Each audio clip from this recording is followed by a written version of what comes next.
Welcome to our session. In this session, we would like to share how understanding can be broadened by writing collaboratively across disciplinary boundaries. We will share our learning from a collaborative writing project dedicated to mentorship that a group of 15 University of Calgary Teaching Academy members at different stages of their career and in different disciplines came together to complete over the course of 4 months. My name is Isabelle Barrette-Ng, and I'm past co-chair of the Teaching Academy, and I'm now located at the University of Windsor. I would like to introduce Dr. Mai Arcelana Panlilio, current co-chair of the Teaching Academy at the University of Calgary and member of the Cummings School of Medicine. Tracy Clancy, member of the steering committee of the Teaching Academy and member of the Faculty of Nursing. Patty DeJure, current co-chair of the Teaching Academy at the University of Calgary and member of the Taylor Institute for Teaching and Learning. And last but not least, Rod Squans, member of the steering committee of the Teaching Academy and member of the School of Music.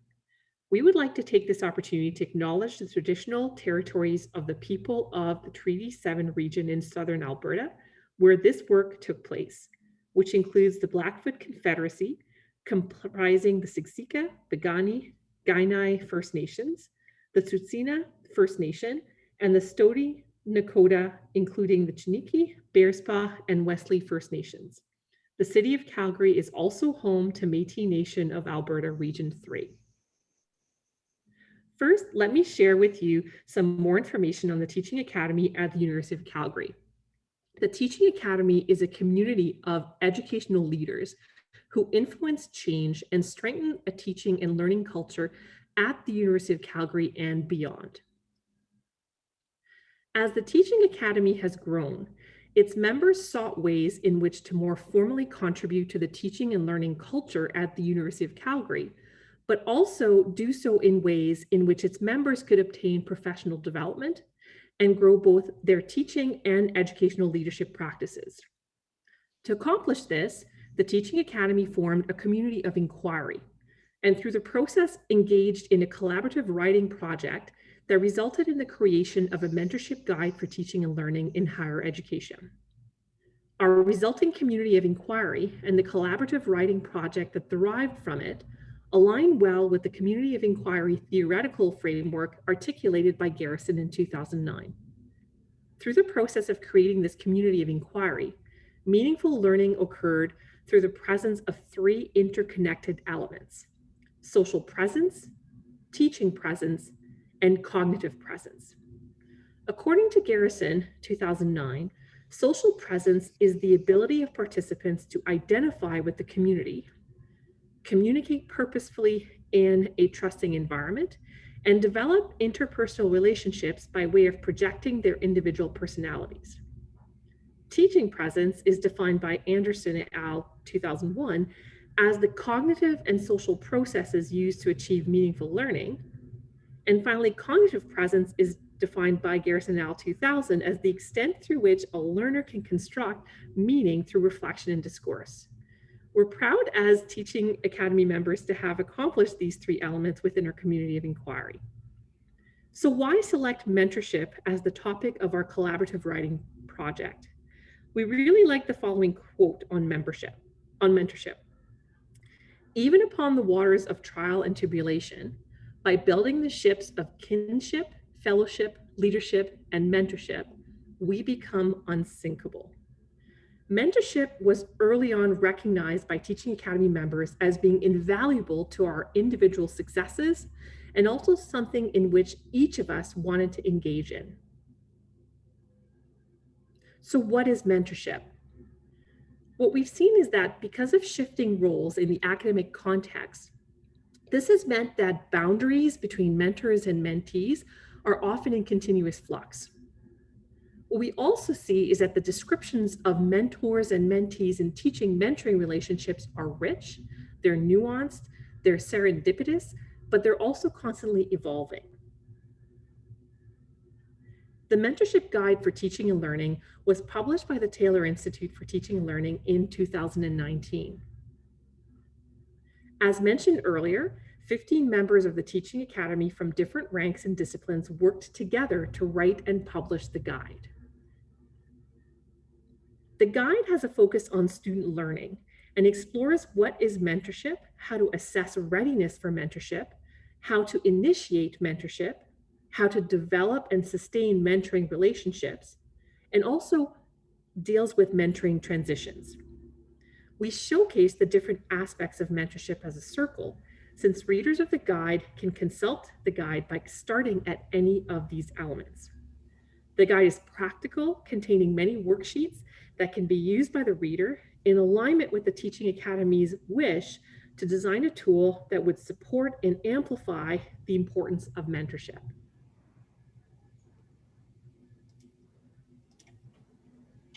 Thanks, Isabelle. Now I'm going to talk about the guiding principles and how we enacted them in our project with an example of each one. Our first guiding principle was inclusivity, which was evidenced in different ways.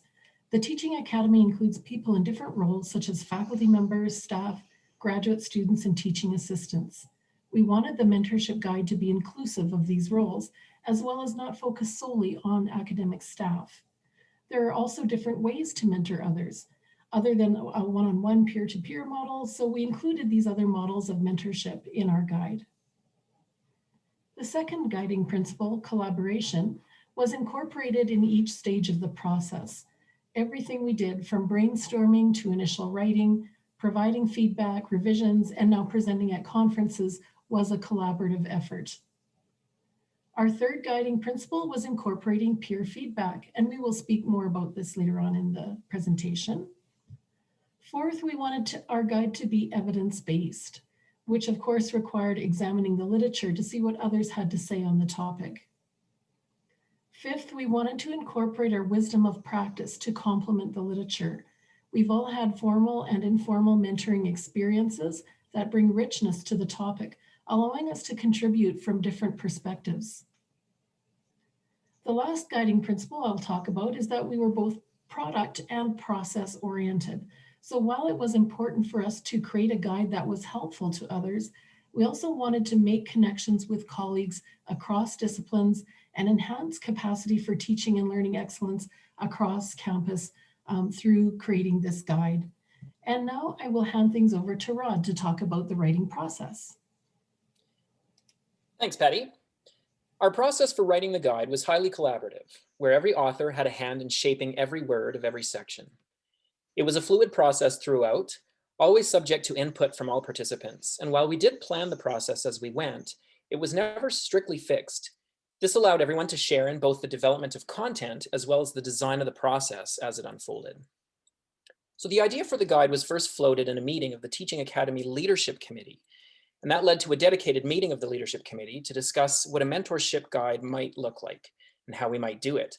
Once we had the basic idea formed, we then sent out a call for interest to members of the Teaching Academy broadly to join us for a special writing session where, as a larger group, we would establish a structure for the guide, develop some basic content, and formulate a process for writing it collaboratively. In the preparation for this first session, Lorelei and Isabelle, co-authors and members of the Leadership Committee, developed a kind of proto-sketch of how the guide might be structured, along with some basic content for each section, and that really helped to get things started. This first draft was circulated ahead of that meeting. The first writing session was a half-day long. Whiteboards were set up on which to brainstorm a more complete set of sections for the guide. Participants provided points they felt a mentorship guide needed to address, along with a group discussion of how the guide should be structured and what was missing from the first draft that should be included. Based on expressions of interest at that meeting, sections of the guide were assigned to individual participants to write a second draft of that section. We also held recorded interviews that day about what various aspects of mentorship mean to people. Quotes from these interviews ended up in the margins of the final publication. Finally, a plan for our next steps was decided that day, which would include a full-day writing retreat. In preparation for the writing retreat, co-authors were asked to write a second draft of their assigned section of the guide. During the writing retreat, which took place at the Taylor Institute, co-authors came and went as their teaching schedules permitted. Most were present for most of the day.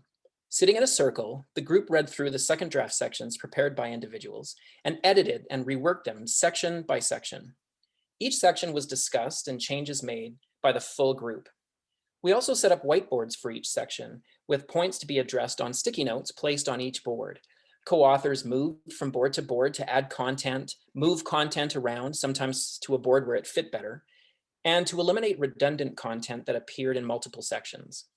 This allowed a completely collaborative process where every word of every section of the guide was shaped by every individual co-author. We then retreated to breakout rooms to work sections of the guide further in groups of 2s and 3s. At the end of that day, we all came back together to plan our next steps, set a timeline and a process going forward. After the writing retreat, the reworked draft sections there were combined into a cohesive whole. This third draft was then circulated to the participants to review on their own and to offer suggestions for edits, anything missing or that needed removal, missing references, and that everyone was comfortable with their quotes. Isabelle and Lorelei wrote a final thoughts section, which was circulated for feedback, and Leslie Reed, Vice Provost Teaching and Learning at the University of Calgary, wrote a foreword for the guide. Edits received were minor, so once incorporated, the document was set for copy editing and graphic design, circulated for one last look by the group, and then sent to print. Throughout this very collaborative process, the authors from the Teaching Academy provided the substance of the guide with leadership and direction from the leadership committee. From start to finish, everyone had a hand in shaping the guide and in shaping the process for writing it.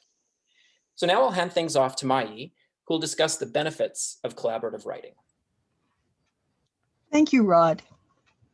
So writing is often a solitary pursuit where one endeavors to articulate one's thoughts so that it becomes visible and comprehensible to another.